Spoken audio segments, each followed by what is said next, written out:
Hey everybody, this is Alzorath, and welcome back to Grand Guilds! We're going after the Master of Shadows! Why does this sound like it's going to be what I think it is? We'll find out in a little bit. I've been going on about it for a few episodes. I know it's going to eventually... Nope, it's not going to be. Okay, so let's see enemy info. We got Scorpions, we got Salazan Warriors, and Salazan Archers. Okie dokie. The main reason I know about the vampire fight is because people were complaining about it. That's the only way it was spoiled for me, and I went and looked at how to beat it. And I will be able to beat it because one of my main characters is able to do this. Let's see. Crippling Shot and Chivalry's Not Dead is gonna... Chivalry's Not Dead going away. Lux Barrage, Headshot. Yeah, those are the three we want to get rid of. Let's go ahead and get rid of the other Headshot. We got Deadeye! Yay! So we've got Spoiders and Scorpions. No, we've just got Spoiders. There are no Scorpions. So that's fine, I guess? So you need a line of sight on them. So I'm gonna go there. I actually want you to Deadeye from there. Let's just get that on everybody, get some reload going in. We'll just nuke them as they come close. And I have a feeling these things have a move attack, because the previous ones did as well. Let's go and get rid of the rapid fire. Another crippling shot. Not really great, but... Oh, that tree blocks... What? Ah, bloody hell. Okay. Whatever. Let's go ahead and flash step up on the top of the hill. And we will start charging down on them and nuking them next turn. So wait, end turn, and... Can you actually hit shit? No, you can't. Can you hit shit from here? He's ranged, he should be able to. So crippling shot on that guy. And we will do a piercing shot on him. Probably not going to kill him, but it'll do enough damage to make me happy. That we just didn't do anything the first turn. He's vulnerable, but Paco doesn't do much damage. Oh, you son of a bitch. Ah, lordy. So, that sucks. We're all immobilized now. Okay, so they're gonna just basically be dicks. That's fine. Thank you for at least being in an AoE spot that I can nuke you all from. Oh, seriously? Okay, new angle. Up here. That tree... was blocking the one angle I had to drop this on all of them. So let's go ahead and drop that on all of them. We got, well, 4 of them. So that's 4 of them down. You are kind of stuck up here. You do have charge. That could let you go, like, there? Yeah, okay. That's not so bad. And we'll gap thrust you, which should kill you off. And that's a good start. Okay, so we've basically ripped them to pieces. We're going to go ahead and crippling shot you. We're going to rapid fire the one behind you, because that should kill it if I can actually ever click it. This is the downside to them not actually doing their occlusion properly. So let's go ahead and back off to here. And he shouldn't be able to actually move towards us because he's locked down. So you're going to go ahead and oh, you can't mark him because you don't have line of sight because the tiny shrubbery. Oh, stop. Oh, and it can move. Okay. Apparently, I am more restricted by immobilized than they are. So, headshot. Actually, let's go ahead and mark you first, and then we'll headshot your ass. I'm sorry I'm salty about it. That tree and the navigation in these tight areas is a pain in the ass. Spoiders. They all get to die. Actually, I don't really mind spiders that much. I'm a catch and release kind of person usually, unless it's like Black Widows or Fiddlebacks or something like that. Okay, so now we actually have some range, guys. Let's go ahead and get rid of Crippling Shot. Get rid of Flash Step. We'll keep Deadeye. We'll get rid of Headshot. So we've got... Are these... Okay, so for a second there I thought that guy was headless. No, it's just the top of his helmet. So we've got 4 guys, 2 archers. I don't know why the archers are on point. That's kind of backwards. But it's fine. Let's go ahead and get rid of mark target. Ah, that is not what I wanted. So let's see. That is not in range yet. So we're not... We will go ahead and do Deadeye. He'll move into range. We do have a new angle, so we could get up a little bit higher. Let's go... there? Kind of want to keep him with a line of sight on us. That way, I don't really mind if he attacks me. I more mind that... Okay, so we can actually Storm of Arrows him as well. We're not going to do that just yet. We're going to get into a position where we can actually fight. So these guys are going to start moving up. We're going to need to nuke them as quickly as possible. That's not what I need, but it will work for now. And can we actually charge you? Yes, we can. So we can get a hit on him. And we'll go ahead and jump back to where we are. Let's go ahead and flash step back to there. And wait. Wait and end turn. There we go. Unfortunately, Paco needs to get closer to be able to do crap. So, and I think they might clump up on that rock on the right. I'm not certain on this, but that would be nice if they did. Ouch! All the piercing damage. So he can kill her in 2 turns if he gets more of those piercing things. Nice arrow volley. So those are all clumped up over there. That means that he will be able to do a storm of arrows on all 3 of them, which is perfect. Gets them all bleeding, gets them all damaged. That one over there is going to die. And you need to be able to be selected. Let's go ahead and kneel. Let's see. If we get a headshot, I'd rather use that than... Yay! There you go. You dead. 180 something damage is her total on that.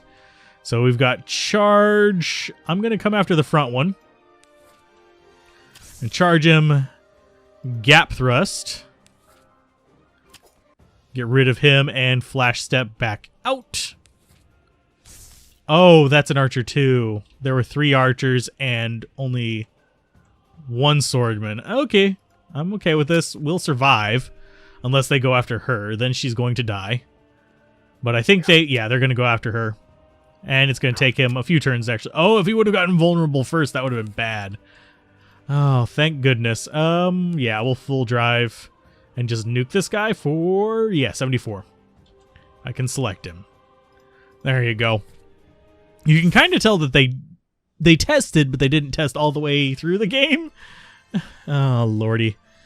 Let's go ahead and just go on with this. Let's see if we're probably going to have another fight, if I had to guess. We're trying to get through the desert. No, chapter 18. So, reunion. Groovy. Hopefully we'll actually get all of our crew now. So, let's see what we have going on in here. Here's one of the entrances. I can't open it anymore, though. You know, not Shadowvox. Among the shadows we hunt. Ah, welcome, brother enforcer, brother assassin, and the others? Accomplices. That's a little creepy. Well, it's a den of bloodthirsty assassins. What could go wrong? One of the safest of all of Irin. Come on in. Yay! We're in with assassins. And a den of thieves is not necessarily the most dangerous place. So who the hell are you? You got a nice feather jackety thing going on there. I'd say this is completely within my potential calculations. Rasmus, Drake, and Rise. No need of this. Okay, I'd say this is completely within my potential calculations. Rasmus, Drake, and Rise. No need of this now. Master, the White Rose is in need of immediate medical attention. The stubborn fool, I warned her not to get too comfortable just because she's finally able to live peacefully. Corpsers, okay, be careful with her. She's not in great shape. Yes, I can certainly see the resemblance. You're definitely sisters, all right. I can understand your interest in her guild, Skyla. You serve the White Rose now. She is your master. You need not explain yourself. Such things are not necessary under my employ. Unless you decide to so foolishly speak against Shadowvox, you have nothing to fear from me. How did you know that we were sisters? My dear, you know how our network operates. Is it truly so surprising to you? Now allow me to introduce myself formally. I am Felix Vox, Guild Master of Shadowvox, Master Assassin. It's a pleasure to make your acquaintance, sorry. No need to introduce yourselves. As you can no doubt tell, I am very well informed. And yes, even you, Triton Prince. Calm yourself, Prince. You have nothing to fear from me at the moment. Good. I'll tell you what. Allow me to get out of your hair for the night so that you can talk. No doubt you're all tired. Anyone who is a friend of the White Rose is an ally of mine. Show them their rooms, then come find me, especially you, Draken, as you wish. Your appearance is unsightly. You are aware that there are males with you, yes? What? Okay, what? She's in a robe. What? Okay. Whatever. And she dresses like that because the sniper dresses like that because it's a binding thing to allow her to, aim better, I'm guessing. Was what they were going for. It's not really exactly what that would serve, but it's okay. So they took me to Karakul. I woke up about halfway through the trip. A bunch of Centurions and someone else, I don't know who, probably Castian. They were leading me somewhere. My brother had just taken the crown of Triton. I learned what happened. I was ordered to escort you to Karakul. Even then, I didn't believe you killed my father. No choice but to follow his order. Then that trip was unfortunate for both of us. I was only there to talk to the bishop into letting you through the portal. Well, though that portal is when my real hell started. When I went through, I was quickly snatched up by those things. I don't even know what they were. They took me to prison, left to rot in the cell for at least 6 months. You weren't in a cell when we found you. That was only 6 months in. I was there for 2 whole years. So time really did flow differently. It was only 6 months for us, Eliza. You've been gone for 6 months. While sitting in that hell. Great. What happened next? Well, Thule eventually took note. You wouldn't really have the same concept of time in a place like that. But anyway, eventually took notice that I was there. He placed me in the center of that horrible, horrible place. He took his time ripping out my soul, tearing it apart, putting it back together over and over again. But then my father's soul, I don't know, but he stopped Thule from manipulating mine. I don't know how he did it because it was constantly blacking out. Okay. Thule told us he said it was a worthwhile experiment too. Crazy bastard, just another person I need to personally kill. Surprising to hear you say. Indeed, you don't seem you guys didn't suffer the way she did. I had a lot of time to think while I was there. Everything that has ever gone wrong in my life because I didn't focus enough on stomping the roots. I always tried to protect things, but that barely ever worked. Everyone I've ever known, ever loved, died because I was too weak, too eager, too naive, too genuine. Enough. I've had enough. That's correct, Castian, Emil, Thule. Those 3 people will die brutally by my hand. They are the ones responsible. And with the 3 of them dead, I can relax, even if for a few moments, until the next crazy bastard comes along.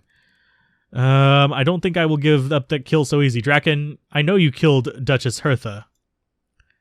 Believe me, I wanted you dead long before the others, Draken.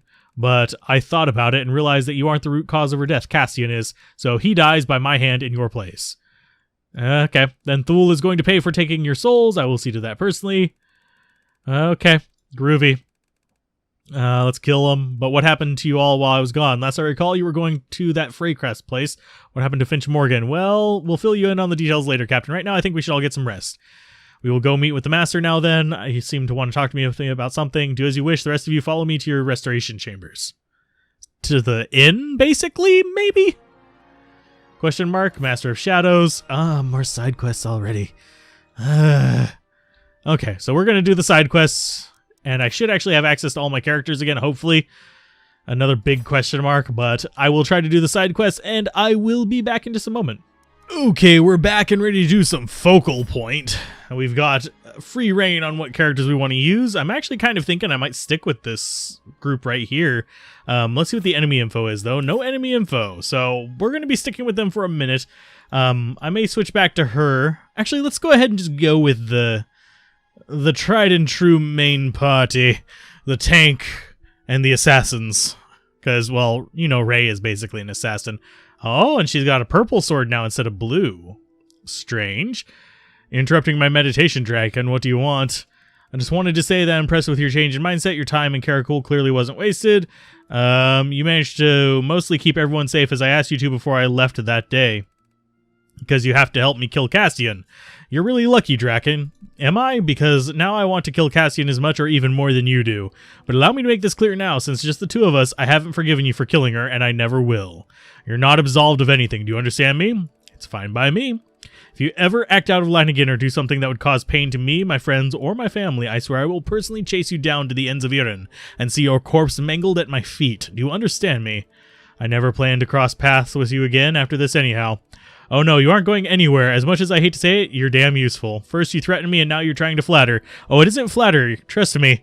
On that, I want you to pledge your services to me for the rest of your life. Oh, and why would I go and do that? Because I'm sparing your life and you owe me for Hertha's death. I killed Hertha because it was my job. Nothing more, nothing less. I had neither qualms nor reservations against her. You're at fault no matter the excuse, and to atone for that, you want me to stick by you? You can do whatever you want, whenever you want, but when I call for you, you drop everything and come for me. Okay. And you're a dead man walking if you don't comply. Besides, I don't plan on having you work for free. Look at this logically. I could have a personal obedient assassin at my fingertips at all times. Well, Karakul has clearly dealt you some serious mental damage, but the offer does seem rather mutually beneficial. I'll consider it. By the way, what's with the violet blade? I seem to recall you wielding a blue one. As I said before, I had a lot of time to think while I was in that prison. Before Jean died, I fought him in a duel and lost horribly. He toyed with me. He told me why my blades were inferior to his and I needed a focal point to keep my mana flow in check. And what is that point? My desire to kill the unjust. I cursed Cassian Riven every day I was in there. I used that as my focal point and this blade is the result. Okay, you're leaving already? I'm tired. I've been busy, quite busy, you know. Right, remember what I said? Somehow I doubt you'd let me forget it. I have a feeling he could beat her, honestly, in combat. But anywho, you're awake. Now we can... Okay, Eliza! Yay! Master, I'm glad you're feeling well. Don't let that feeling fool you again, White Rose. You're still injured. I'm doing just fine. Thank you for your help. Seems like you're always thanking me these days. Anyway, I'll take a seat. I have a proposal to humor you all with. Okay, I also have something I wish to talk about. What's the deal? Now I have all of you together, and all tensions have been cleared, we can speak on rather important matter. While you are all focused on saving the Halford girl, Triton and the guild surrounding it have begun to move. What do you mean? Yes, I see. You're out of the loop, then I'll be up front. A war with the guilds of Iran and Triton is imminent. There is to be a summit to discuss an alliance of all the guilds in Iran in order to bring down the otherwise insurmountable Triton Empire. Another war? You're a dragon, and yet you fear a little bloodshed. That's not it. Humans shouldn't fight one another. But if we all lived in peace and harmony, Shadowvox wouldn't have a purpose. Oh, you know what I'm talking about. That's why I jest. You're being naive, and you know it. And it doesn't matter. It's all out of our hands already. The guild, Valiant Cross, is the one responsible for this debacle. What? Isn't that the one headed by Alan Yorgel, one of the greatest swordsmen in Iran, and went to school together in our youth, and your connection with him is our ticket to stopping his campaign. Okay, why? I don't want to fight a stupid, pointless war. Triton isn't even our enemy. It's the leadership that's the problem. Sorry for sniffles, it's just what it is. Oh, trust me, neither do I, and that's why you need to attend. Up until recently, most guilds simply fled from Triton out of fear that Triton would continuously retaliate until there's nothing left. However, Shadowvox is safe because Shadowvox knows everything. Because Shadowvox knows everything, we also know that someone has been inciting the guilds into this farce. Wait, so someone is intentionally trying to start a real war? Whatever it is, they know well how to deceive and manipulate behind the scenes. They know that the fearful are like sheep. A little push and they'll go in the direction you want. Then why not deploy our own guild for this matter? I have absolutely no intention of getting involved in this war, nor any precursor events. If the guilds want to have an impossible war, let them have it. Shadowvox will remain. Call it what you wish, but Shadowvox isn't a warring guild. We stick to the shadows and will continue to do so. However, a close ally of mine decided that stopping the silly war before it starts is desirable, but then by all means I will assist you from the shadows. War with Triton is a huge mistake. Wholeheartedly agree. So Prince, why don't you return to the capital and tell your Triton folk of the blunder that is about to occur here? I have to try. I can't let this happen. However, I suspect from my own surveillance of the capital, its leadership and its intentions, such a thing is an utterly impossibility. Okay, an utter impossibility, sorry. How can I get there as quickly as possible? Ravens can take you. Ravens, take the young prince back to his abode. Okay. Now then, I've galvanized the Triton Prince into action. What about the rest of you? We have to try to stop this war before it starts. Hold on a second, Felix. Do you know anything about the Insider? Do you know how many there are? Good question. Maybe I should rephrase what I said previously. Shadowvox knows almost everything. About a week, should you decide to go, I will lead you personally to it. Right, everyone? I have something to tell you as well. Something I learned when I fought Emily in the capital, what I learned yesterday from Lyria. Is your blood actually white? Yes, it is. As a white dragon, my blood contains the property of life, which it mends and restores anything it touches. And this is more damaging than I expect. You're not making sense. Before Jean died, he landed a deadly blow on Amelie. He sliced in her abdomen, and she was reeling in pain, but that's not the issue here. The problem, her blood was black. Tar black, like black blood. Are you saying her blood burned through the ground like it wasn't even there? Black dragon's blood has the property of decay. Okay. Okay, then she was looking for all the Black Empire crap because she's a black dragon. Yay, Xeno. We can have Xeno drink this blood and he can tell us himself for her, from her memories if it's her blood at all. And then suddenly this war between humans took a back seat. That's a crazy-ass plan. If I gods hope she isn't, if she's a black dragon, then none of you can get near her. Have to, Lyria. I'm going to kill her for killing Jean and murdering the innocents at Greenbit. Eliza, you don't understand. You've seen what I'm capable of and constantly keeping my abilities in check out of the desire to keep people safe. She won't have that moral restraint. Let's find the truth before we argue about something that might not even be. Agree, Master Felix. We have to have need of your ravens as well. He should be arriving here shortly with his airship, but this is urgent. We need to leave now. Well, you know what we'll do about the summit as soon as we learn the truth from Xeno. I see. Before you leave, this Xeno character, is he? Yes, he's an ancient vampire. He helped us a long time ago. Help us again if we offer him something in return, but we'll need payment again. What do we have that's valuable to him? Let's just get over there. Oh, she's got something that he wants. And what is that? I'm really curious. Violet Blade Eliza. Let's actually see what that passive is. What is the Violet Blade? I assumed it would have been a big one, but there it is. If an enemy target has physical resistance, has lower resistance than armor, deal magical damage. Oh, basically same thing as what her face has. We already have all the skills, so we don't have to worry about anything like that. I'm actually not sure how long this episode's been, because I actually took a break while doing the side quests. So if you guys enjoyed this, be sure to like, comment, and subscribe, and I'll see you guys next time as we go visit Zeno. I have a feeling this is where we're going to actually fight him. So look forward to that. Some of you, if I decide to do an actual episode over how to beat him for the forums, I'll go ahead and you guys might be seeing this a little bit sooner, but yeah. Keep gaming, have fun, peace out. This has been Alzorath. Bye.